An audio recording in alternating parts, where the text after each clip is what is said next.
దేవుడు యోగ్యమైన రీతిలో చూస్తున్నాడు. నీ పట్ల గొప్ప ప్రణాళికలు ఆయన కలిగి ఉన్నాడు. నీతో చెప్తున్న మాట ఏంటి తెలుసా? భయపడొద్దు. నేను నీ పట్ల గొప్ప ఉద్దేశాన్ని కలిగి ఉన్నాను, మేలు చేయడానికి నీ ఉద్దేశం కలిగి ఉన్నాను కాబట్టి భయపడొద్దు. కొంత ఓపిక కలిగి ఉండు. Don't be Hastie. నీ ప్రార్థనలో దేవుని యొద్దకు వెళ్ళి మౌనంగా ఉండు. రిప్లై కొరకు దేవుడు తగిన కాలమందు నేను హెచ్చిస్తాడు. తగిన కాలమందు నీ కన్నీటిని దేవుడు తుడుస్తాడు. ఆయన సమయంలో నువ్వు ఆయన కొరకు నువ్వు జీవిస్తూ ఉన్నప్పుడు ఆయన చేతుల కింద, ఆయన బలిష్టమైన చేతుల కింద నువ్వు దీన మనస్కుడిగా అంటే అర్థం ఏంటి? దీన మనస్కురాలుగా అంటే అర్థం ఏంటంటే దేవుని కృపలో నడుస్తూ ఉండాలి, దేవుని ప్రేమలో నడుస్తూ ఉండాలి.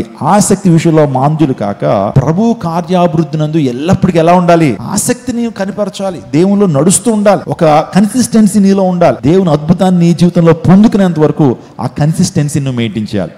అద్భుతం పొందుకున్న తర్వాత విడిచిపెట్టేయచ్చండి. అద్భుతం పొందుకున్న తర్వాత, మేలు పొందుకున్న తర్వాత, అద్భుతం జరిగింది కదా, దీవెన పొందుకున్నాం కదా, దేవుని విడిచిపెట్టేయాలా? ఇంకా అక్కడి నుంచి ఇంకా ఎక్కువ బాధ్యత వచ్చేస్తుంది నీకు. ఎందుకంటే కృతజ్ఞత ప్రారంభించాలి, దేవునికి స్తుతులు అర్పించడం ప్రారంభించాలి, దేవునికి కృతజ్ఞుడుగాను ఉండాలి.